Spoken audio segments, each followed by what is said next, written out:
What's the problem? Slap it on, pump it up and go. Excellent.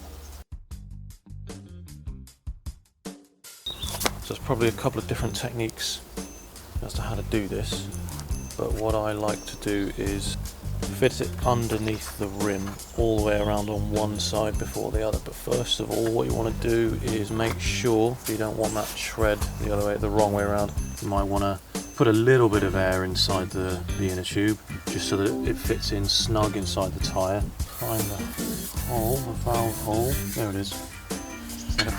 Put the valve in there. Make sure the tyre is underneath the rim all the way around the wheel on the one side first.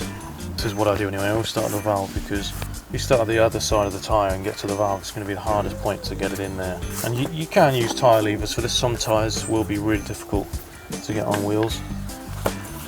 But I often find for sort of 24 inch like this one, or 26 inch, you can just do it by hand. So I'm just applying a little bit of pressure on the opposite side as well.